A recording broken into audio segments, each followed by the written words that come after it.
What is good is it is an off-season edition of Dub Nation, the official show of the Utah Warriors of Major League Rugby. I am Jarom Jordan alongside Banksy, who can appreciate what the Utah Warriors social media homies are putting out recently. It is fantastic. Look at this elite level banter. You've got to love it. If you don't, get the heck on out of here. Yeah, referring to the day that USC and UCLA go to the Pac-12, Kevin Durant jumps in. Hey, Warriors are in the mix for a Kevin Durant deal, apparently. He'd probably be, let's see, would he be a lock? Does he even have to be lifted up in lineouts? The dude's like 7 feet tall. He would definitely be a lock, and he would get folded in half in like the first 15 minutes and get carried off with a serious case of turf toe, never to return. NBA players are the softest athletes on the face of God's green earth. Well, I wish you came in fired up and with an opinion. We are live on Utah Warriors Facebook, Twitter, and YouTube accounts. Subscribe to the podcast version on Apple Podcasts. That way you can speed up Banksy's takes at 2x if you want. Apple Podcasts, Spotify, SoundCloud as well. If you have a question or comment, send those in. We'll get those in. If you send them, let's go. Let's send it. Here's what's on the rundown. Paul Lasike, Paul Mullen, and now Angus McClellan with the Eagles. We've got some news there with Paul Lasike and Angus that we will talk about. Fan voted awards. What did you guys vote for? We have the results. The Collegiate Rugby Shield was Saturday. That was a college all-star game that we broadcast on FS1. That was a ton of fun. We're going to talk to one of the stars of the game, Nate Curtis. He's a Chippewa from Central Michigan trying to get drafted in the MLR. We will chat with him. He scored the final try of the game. Plus, we've got the MLR draft order. I don't even think this is public, but we've got it. We'll tell you which picks the Warriors have and the results of the, I believe it's the first ever, Utah Warriors Academy game. There's a North and a South, and they played a game, and we're going to bring you the recap of that coming up. But first, let's start out with the homies, with the USA Eagles. They played the French Barbarians last Friday with a nice 26-21 win. Paul Mullen started at tight head prop. Paul Lasike came off the bench. Former Warrior Michael Baska in Eagles camp, not part of the 23, but that was a really nice result there. I think it was a fantastic result and a really good warm-up as they get ready for World Cup qualifying against Chile this week. So it was really good for the boys to get out as a squad and not just stretch their legs and work on what they've been trying to put together with the X's and O's, but to really just get a good hit out as a squad and get a win has got to be a big morale boost. And I know they've traveled. They're in Chile now, acclimating and getting ready for this big match that may be one of the biggest in USA Rugby history if they miss qualification for the World Cup here. Don't pull a Canada. Come on, qualify for the World Cup. But let's tell you what has to happen. So they're in Santiago, as you mentioned. Apparently, Banksy went on his mission to Chile. I'm just kidding. I'm very cultured and international, okay?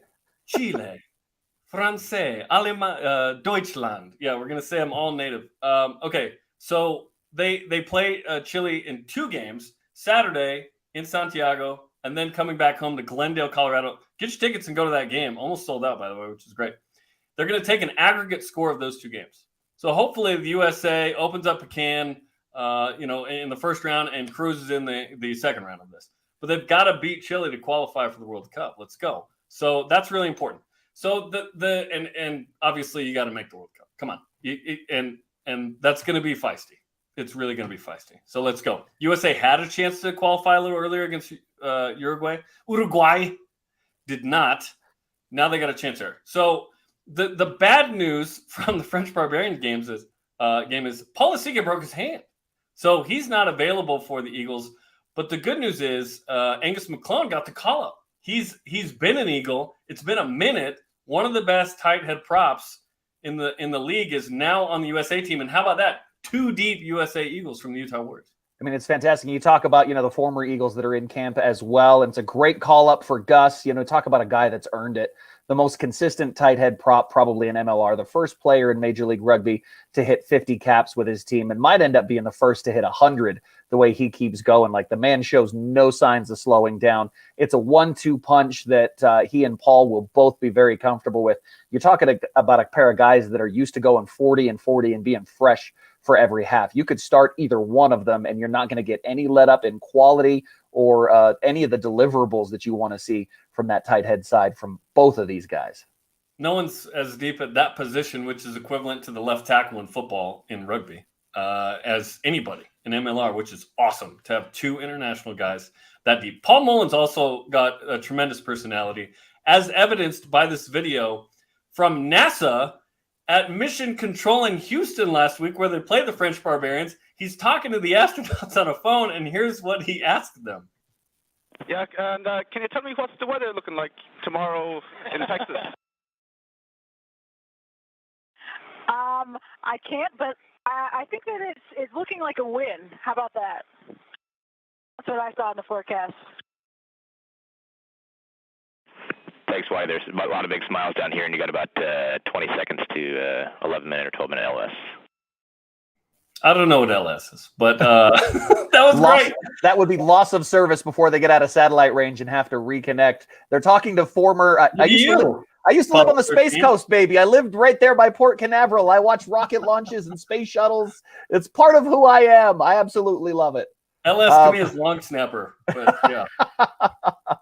And they're actually talking to a former U.S. Eagle on the women's side, and I forget her name, but she's actually up there on the International Space Station right now. So They watched the MLR Rugby Finals from up in the space station. They talked to Team USA. Rugby is literally intergalactic now, baby. And Paul Mullen's getting a big piece of it with, hard-hitting questions. Cue the Beastie Boys. I love Paul's kind of unassuming look around like, yeah, I said something funny, right? Yeah, that was good. That was great. And USA Rugby put that out in a little interaction. And she was right. She called the win. A little bit prophetic. You absolutely love to see it. And the banter was fantastic. And I think it's really been good energy for these guys all around. Look, we've had a lot of rugby around the state of Utah and a lot more in our future. If you're ready for the 2023 season of these Utah Warriors, get your season tickets now. Book it, 801-477-7652. Join the Four Stripes in the red and black with the best home field advantage. And that's a fact, Jack, in all of Major League Rugby. Call now, 801-477-7652, and get your 2023 season tickets now. Look at that man, Cliven Lopeser. We've got some news about Cliven with Namibia coming up. They played today. Huge match. Did they win? We'll tell you coming up.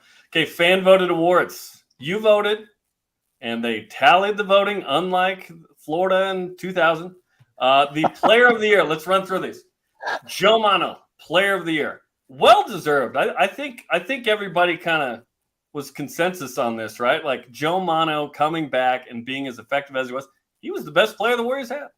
Absolutely. And a try-scoring machine, one of the top scorers in the league. And remember, he didn't play for the first half of the season. So put all of Major League Rugby on notice. Joe Mano is back and he is healthy. Defensive player of the year, Thomas Tuivasa. Thomas Tuivasa was tremendous. I thought Lance Williams might win this as well. Those two were competing and were tremendous this year defensively. Lance made a lot of tackles and so did Bailey Wilson. But, I mean, you want to talk about a guy that was the spark when the Warriors needed it. That was that rock on the interior of that defense. It was always Tommy's to win. He's such a stout player, loves the contact, runs the ball straight. And you absolutely love to see Tommy recognized for the effort he put in this year. Just doing everything he could to get minutes and excelling every time he stepped foot on the pitch. Rookie of the year, Tomasi Tonga. He and Connor Burns kind of going for this one. Yeah, Connor Burns was really great. I thought Emerson Pryor could have been in there maybe a little bit, but Tomasi scoring on his debut with the home crowd. He played a ton of minutes and really excited for the high ceiling this guy has with the performance and the physical attributes and all of the different layers that he can add to his game, with the players around him to teach him and help him continue to grow. Excited for Tomasi Tonga. Speaking of Tomasi Tonga, try of the year was voted his first career try against Austin. Well, that was a bit of a surprise to me. I thought there were some other ones perhaps deserving, but the fans voted Tomasi Tonga's first try against Austin is the try of the year. This is the only award I really didn't agree with because it was a good try. It was a great emotional try, but I thought Lance Williams' try from the maul where they mauled the ball, 28, 29 meters out, and you've got Gus McClellan and Paul Mullins literally just dragging Lance by his knees for like 7 of those 22 meters to regain his composure, to keep everything intact. There were so many things that had to go right that the casual fan will never notice. That I really think that that deserved it, but the fans voted, and full credit to Mossy. He earned it. Game of the year, the home win against Austin. Oh, I agree. I think that one was special. The ATL win was amazing. The LA win was amazing. I agree with this one. 69 points against Dallas is hard to take away. That was a really big flash for how fantastic this team could be. But that win against Austin really set the stage for what this team is at the end of 2022 and going into 2023. It re-energized this locker room. It fired up the fan base. All of Dub Nation got behind these boys, and it was exciting to see. I mean, was it the most spectacular win? Maybe. Was it the most emotionally relevant and crucial win for the club this year? Definitely. And the Cottonwood Canyon-inspired jerseys. Don't forget about that. Gotta love it. I almost said cotton candy. I think I'm hungry. I haven't eaten. Community Man of the Year, Lance Williams. Super deserving. This guy's awesome. Could have gone a couple of different ways as well. I mean, Paul Mullins was everywhere, but Lance is at all of the academy and junior Warriors practices. He does so much in the community to give back. He really takes it personally to make sure that every fan that wants to have an interaction has that moment and makes himself available to all of Dub Nation. He's a special person as well as a special player. And last but not least, moment of the year, Joe Mano scoring 7 tries in the 7 games he played in. If he had played 16, he would have scored 16. I mean, at the rate he was going, the sky was the limit, right? I mean, everybody should take notice of his form and realize that now he's got an offseason to get healthier and stronger as we look forward to 2023. Let's go, Joey Mano. I see you loose. All right, let's talk about what happened Saturday. The Collegiate Rugby Shield. This was a college all-star game. 50 of the top players in the country came on their own dime to Harriman for most of the week to train with Tui Osborne and Ray Barkwill and Canadian captain, former guy. Tui Osborne is a tremendous coach, St. Bonaventure national champion. And they came together and learned systems and, some of the basics together. And guys from all over the country, all divisions, some that play in the fall, some that play in the afternoon, or in the spring. And then they played a game, and it was awesome. 36-17, Peaks won over Canyons. There's probably no real context for this if you didn't watch the game. But there were a few tries that were just really, really good, especially in the first half. Sebastiano Villani from St. Bonaventure, a little kick and chase to Matthias Katamuti in the 7th minute was awesome. It was amazing. Actually, first off, let's start with this. This is one of the best kicks I've ever seen, and it's Chandler Owens from Kansas. And this, I said it was like 85 meters at the time. It might have been 95. Like, that was an incredible kick that kind of made the rounds on Twitter. People were talking about this kick. I know the Rugby Network also shared it out. There's no such thing as a perfect kick, but when you get that kind of, 50-22 that covers that much space, it had a little help from the wind and the altitude, but unbelievable placement, the weight, the carry, all of it was just absolutely sublime. And it was a great moment that really set the stage for the rest of what was a great rugby match. Charles Roten weighing in from Pitt Community College, who played in the game. He says, "Yes, sir." Wayne, what's up, Charles? Good to see you. Attaboy. Playing the game. It was great. Okay, so I mentioned Villani's kick. Great kick and chase. Matthias Katamuti downed it in the 7th minute. That was one of the highlights. Okay, and then this to me, though, was the play of the game. Devin Ribbett, who used to wrestle at Campbell College, transferred to Arizona State to play rugby. Watch this. He's a winger. He just takes the ball from Enrique Carmona and says, "Give me that," and then he goes the distance. It was an electric play. He really just squared up, looked for his moment to strip, and then had all kinds of pace to finish this. Like, took a whole lot off at the end there. I felt like he had maybe a 5th and 6th gear to finish it. Just casually walked it off like, no big deal. 80 meters on the trot with the strip and score. That's what I do. Chandler's like, well, I kicked it further than that. So I think Devin's got a massive future in rugby, at least in 7s, if not 15s. Like, that kid is lightning fast, and the wrestling background, he can tackle, dude. He's not like, there are some wingers that are just fast and cannot really tackle, right? He can tackle. Well, you look at the development of somebody like Carlin Isles through the 7s program, who always had speed, right? He came through as a sprinter, but it took him several years to really figure out how to be physical and how to create that space with his feet. And eventually he became obviously an exceptional player. You look at somebody like Devin Rivet, who has the physicality already built in with his wrestling experience. Wrestlers make fantastic rugby players, and they're just incredible athletes in their own right. So to be able to take all of the physical leverage and skill and intuition that he already has, and then you add to that burst of speed, he really could be something dangerous in a 7s or 15s uniform. Yeah, I'm excited to watch his future. And then Sione Mahinel had a tremendous try down the touchline near the end of the first half for Canyons. This was a highlight for the boys in orange. It was a great solo effort, the quick step into the gap and then the turn of pace to find it all the way down in the corner. That was just a finisher's try all the way. You know, the quick little skip, we see that so much from Mikey Teo, and you see how much it can create space using your feet and making that a weapon for you. And he had that little skip. Maybe he learned it from his uncle, Reno Mahe, who, of course, has spent time in a stadium you're very familiar with, Jarom Jordan, and the NFL. Let's go Cougs.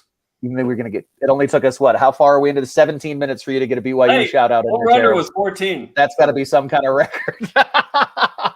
But that's just a finisher's try from the 15 spot. It was great for the kid to get that showcase. How about him sticking it out, dotting it down, and then curling it back in? That like the paw there. We don't like measure hand size in rugby, but in football they do, and it's like, can you grip the ball, and are you ever going to knock it on in the try zone? It's like, no, he's not. He's holding it like a bagel on his way to the office, man. That ball's nothing in his hands. Put cream cheese on that thing, down and down. Keep going.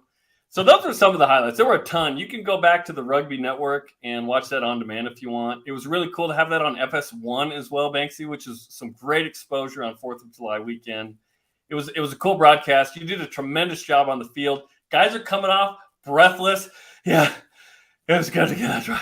It was a really fun experience. The only thing that wasn't fun was the heat on the field for you guys. It was like 110, like cooking.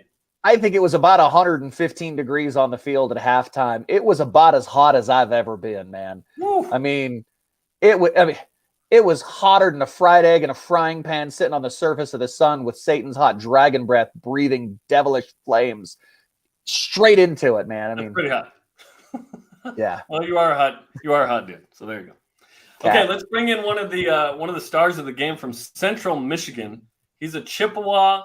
He's a tremendous player. They call him Birdie. He was in the game. He scored the final try of the game. His name is Nate Curtis, who is now on Dub Nation after the Collegiate Rugby Shield last week. Nate joining us from California training this summer. Nate, great to have you on the show, man. Thanks for joining the program here. Hey, guys. Nice to see you again. Just thanks for having me. Absolutely. Hey, way to rep the squad, man. You got to represent the Shield and Central Michigan. I love it. Yeah. I love it. Let's go. Okay, so what was the week like, and what did you expect it to be, and how did those match or not? I just had an open mind coming in, and just hearing that we got to learn from Coach Osborne, Coach Barquill, and just the other guys that were there, Coach Ashley that was there, everyone else that was helping out.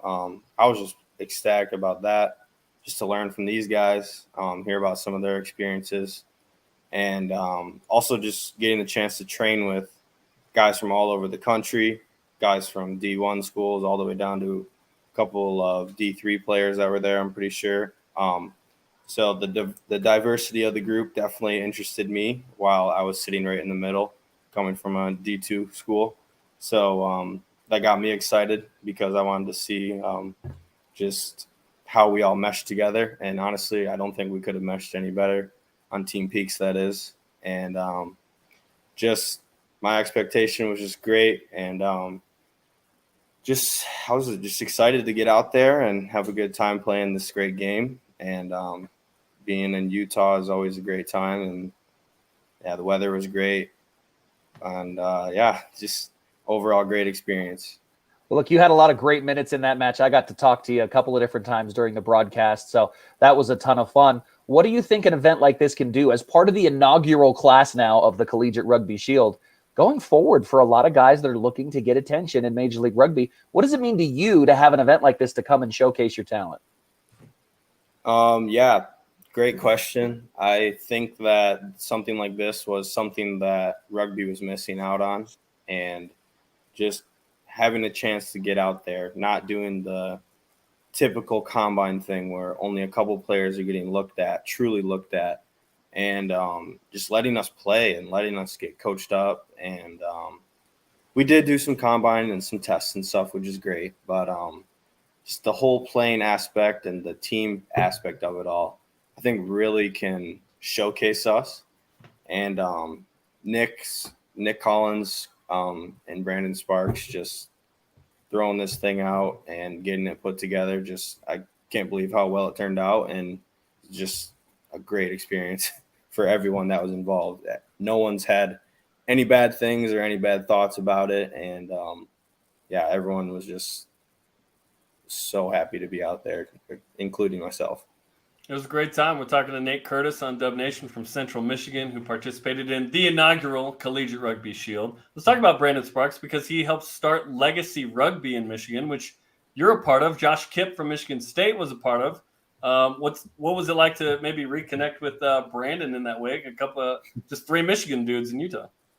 Yeah, that was great. And when I found out it was in Utah again, I was really excited.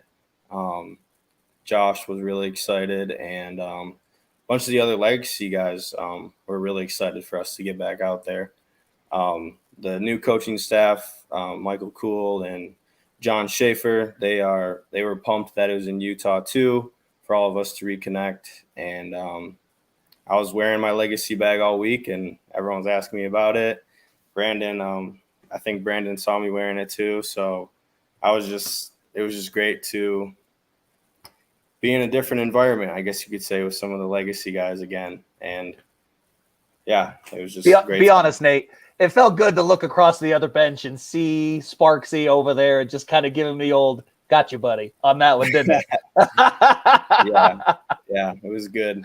It was just a great time. We got to catch up after the game for a little bit, so I was thankful for that. And yeah, we're just really excited where Legacy is going, and where it's getting some of our players there, and just getting this exposure that some of us are missing out on, and now we're getting. So who are some of the other players that impressed you? Obviously, with the Peaks team clicking the way it did, you guys always looked like you had better shape and chemistry.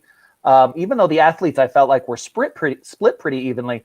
Who impressed you the most through the week that you guys were together and then the game? That's a great question. I was impressed with everyone, just to put that out there first. Okay, that's the political answer. Now, I mean, who'd you have the most? Who'd you connect with? Who'd you have the most fun with? Who really just impressed you? I mean, it's a chance to be honest. I mean, the whole back line. We all. Enrique was the only guy I knew going into the event on my team, and by the end of the week, by the end of the second practice, it felt like I knew all the backs, like, for my whole life. And just getting to know all of them, Connor, Matthias, Lucas, Sebastian, Ty, Taysom, Hunter Simmons, and Clem, just meshing with those guys, talking rugby. I mean, we're all there for rugby, but just hearing everyone's input, all from different places, coaches, all that stuff coming together. I was really impressed with the backs just as much as the forwards. The big boys got it done up front for us so we could have some fun in the back line. And even the guys that didn't get to play in the game, I mean, they still impacted our team. And we were very thankful to have them on our sideline still. They helped out during the game, running waters and just being our hype man, because they couldn't be in the game, but they were still there for us. And they just met us that week, and everyone felt like a brother to me. And even some of the guys in the other team, like, I know they got my back, and I have theirs for sure. The two guys that couldn't play, Carter Smith and Tayson Hammer, one of my boy, you guys. They were super involved. And Charles Roten's weighing in on Facebook. He's actually watching this. He says, Nate Curtis is him. Roll Peaks. He was good in the game as well. Michael Kuhl waiting Charles in. as well, yes. Proud of you, Nate. So, Yeah, people are proud of you, man. Let's talk about your try at the very end of the game in the 80th minute. Just to slam the door, just nailing the coffin, right? 80th minute. What do you remember from it, and how did it happen? Yeah, so Coach Ashley quite literally gave us 2 plays all week, and she said, get really good at these 2 plays, guys. And that's pretty much what we did. And Lucas and I and Charles was playing center with us too, but we were all just switching positions where to go. One guy hit the crash line, other guy hit the loop out the back.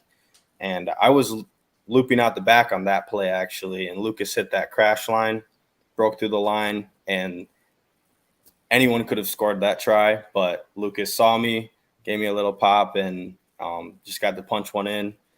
But that only came from just how hard everyone was running. We brought it to their back line all game.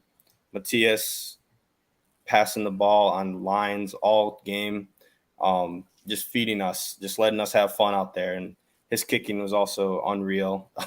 that was something else. And just playing with guys that allow yourself to just worry on your own thing and your own task only makes you better. And truthfully, I felt like every guy on our team and on the other team, when we were practicing against them, I felt like I significantly improved as a player in person from this week, just playing with guys from all different experiences and backgrounds. And so just, yeah, that's what I saw, but it was anyone and their grandma could have walked that try-in, but I was pretty thankful as myself. So, well, look, well-deserved and well-earned for you and all the guys that were able to be out for the inaugural College Rugby Shield, brother. It was a fantastic game. It was so much fun to watch from the sideline and to be involved a little bit in the ways that I was, and I can't wait to do it again next year and hopefully follow you in your career, brother. All the best, man. Thank you so much. Yeah, I can't wait to see the next classes of CRS players. I have no doubt in my mind that this event is going to stick, and Nick Collins is going to be a big part in that.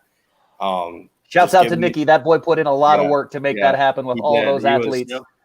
He was first one up, first one at the hotel, making sure we were all good, and he was one of the last guys to leave the conference room at night. So thank you to Nick again, and I'm just really excited to see more of my friends, more of these guys that I played with, brothers, play in this game one day, and just seeing these next games go on in the future and giving some guys from smaller schools or other clubs the chance to really just show what they got. And that was the whole vision of this whole thing, and it truthfully came to light. So I'm just super thankful for this and excited to see how it turns out in the next couple of years.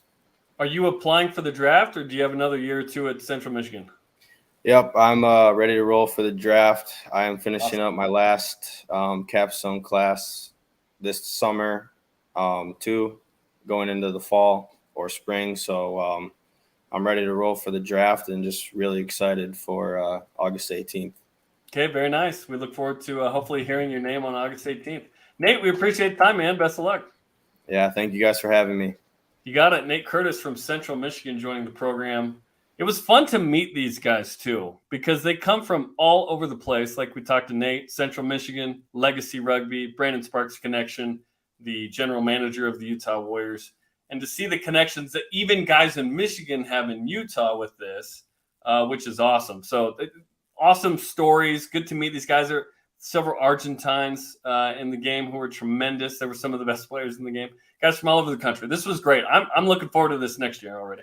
It was so much fun, and there's so many other players I wish we could have given more screen time to. There's so many great characters, and it's not just about the connections to rugby in Utah as well. With the rugby community the way it is in the game and the culture of our sport, it's really about bringing these guys together to give them their own connections, because now they automatically have this great support network of players, coaches, and mentors who they can go to help them through situations, to ask questions, to pick their brains. Guys like Coach Barkwell, who have been there at the club, professional, and international level for years, that they've just swapped numbers, and that can be a resource for them. Coaches like, Ashley Burge, who played sevens internationally and 15s internationally for the USA, and her wealth of experience. And now as she kicks off her career, and all these players now are interconnected in our community. And it's such a fantastic thing that we have that I think is really unique to our sport.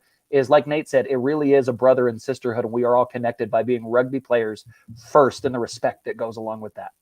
That's a great point. You show up and you're, Dominic Kachesi from Westchester U. Suddenly you're meeting Canadian captain Ray Barkwill. You're meeting USA 7s and 15s Eagle Ashley Burge. You're hanging with general managers from around the league and head coaches and All-American. Like, you were an All-American yourself, but now you're meeting all these guys, and that's the case for everybody. Two other thoughts. One, it was fun to see a couple of Utahns come home, by the way. Not guys, I'm talking about the BYU and Utah guys, sure. It was great to see those guys specifically, and Aiden Sully and Brad Jackson and Tayson Hammer and Connor Olvera. 4 dudes from Utah and BYU, respectively. But there were guys like Connor Grandy from Saratoga Springs, who plays at Central Washington. He was back home. Ty Coway from Orem, who's at Kutztown, won a national championship there. And then there was Ty Carlson from West Valley, who plays at Life. It was cool to have the Utahns in this game. So essentially you have 7 of the 50 that have some connection to Beehive State in a national game. And it shows what Utah means to rugby. And that's what we talk about when we say we want to be the epicenter of all things rugby in America. All roads really do lead through this town. It's not just where the Intercontinental Railroad connected. All the rugby roads lead here as well. There's so many different layers to it, and it really is a special culture and community that we have in rugby, and specifically here in Utah. So I hope we can continue to build on it, continue to expand that, and really make this a very special place. And part of that, and I got to give a shout out to our producer, Billy. He just reminded me the touch tournament for the Utah Warriors. If you want to get into the game and play touch rugby, this is the last week to sign up and get your squads in or get in on a team. Go to touch.warriorsrugby.com if you want to get the link for that and sign up for the touch rugby graphic. tournament. Okay? Nice. Look at that. Right on cue. Way to pull it out of thin air, Mason. That's why we love you, and you get paid the big bucks, buddy. Okay? Summer co-ed touch rugby. July 13th is when it kicks off. Go to touch.warriorsrugby.com. We love you, Billy. We're a week out. We're a week out. Let's go. Sign up. Let's go. Okay. So like I mentioned, as a part of the lead up to the draft for a lot of those MLR hopefuls, we got the draft order. I don't know that anyone else has this information or that it's been put out. So here we go. In the first round, here are the Utah Warriors picks. First round, 4th and 11th. The 11th came from the Free Jacks. No picks in the second round.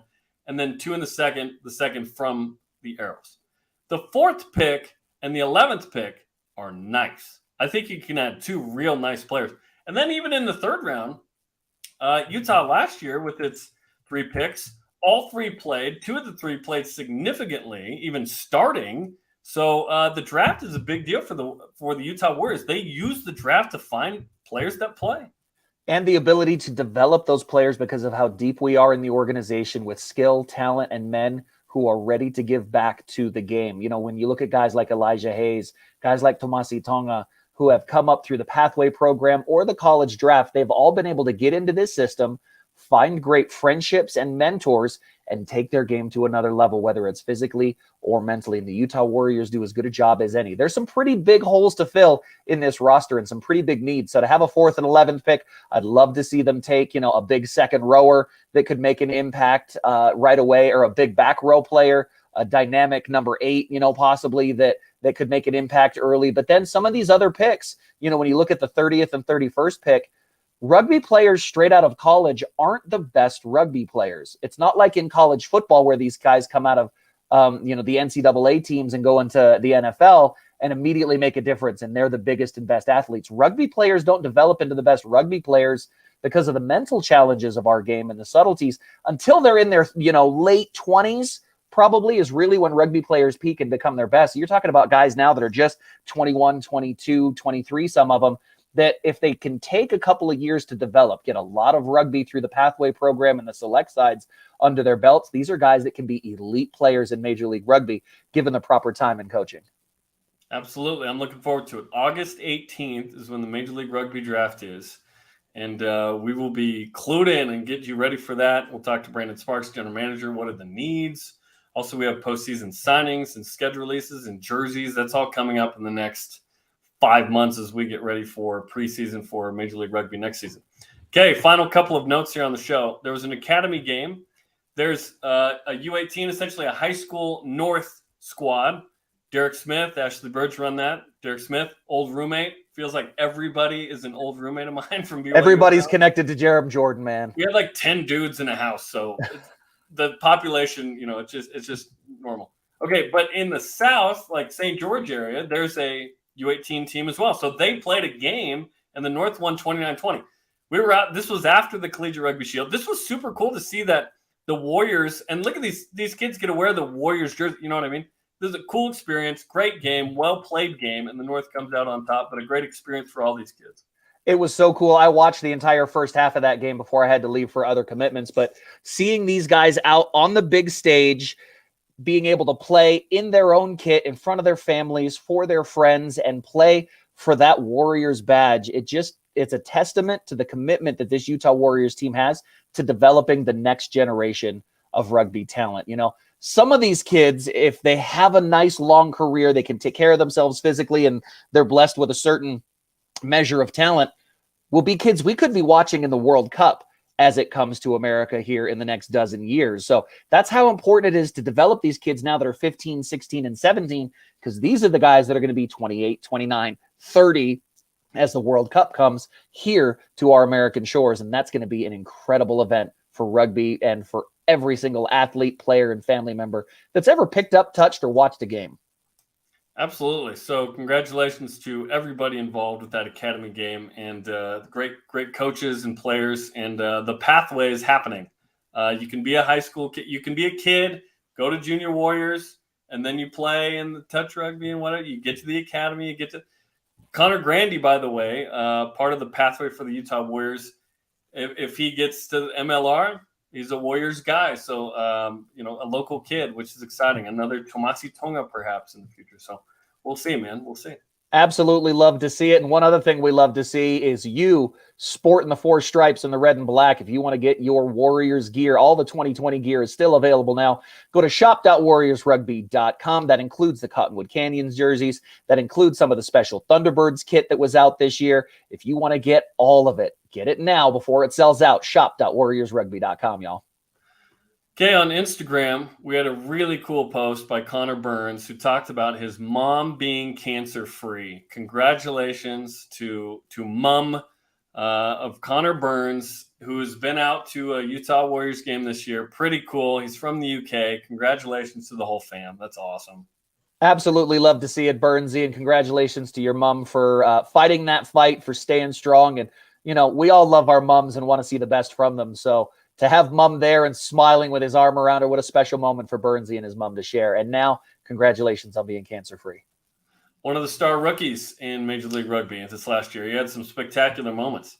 Ken, we finished with one of the real high notes, not as if that wasn't high enough. That was amazing from Connor Burns. Cliven Lopes are doing work with Namibia, where he's from in Africa. They're playing in the Rugby African Cup. It's also the World Cup qualifiers. And Namibia ranked 24th in the world. In the quarterfinals, they beat Burkina Faso. I hadn't heard of this country until this moment. 71-5. They're playing in Marseille, France, by the way. Then today in the semifinals, they played Zimbabwe and won 34-19. So it's a rematch of last year against Kenya on Sunday for a spot in the World Cup. Cliven Lopes already played in the 2019 World Cup in Japan. They're looking to do it again in 23. Kenya is a big physical team as well that obviously has some deep roots in the Sevens program. Both of these teams stacked full of athletes. So great to see Cliven healthy again. The legs look great, playing for his national team. Congratulations to him, and all the best in the finals, boys. Let's go. We had a couple try assists in the win the other day. So there you go. Okay, that'll do it for us. We're kind of on this every other week schedule. So stay with us. We'll keep you tuned in, plugged in to what's going on with the Utah Warriors in the offseason. Like we talked about, there's a lot to talk about. We got the draft coming up in 5 weeks. We got USA and Chile. Chile. That we got to talk about. Exactly. We got signings. We got eventually schedule, draft picks. I mean, there's a ton going on. So that'll do it for us. Like and share this episode of Dub Nation. Follow the Utah Warriors on social media. For Nate Curtis, our guy from Central Michigan, and Mason Benson and Billy the producer and Banksy, I am Jarom Jordan. Go Warriors!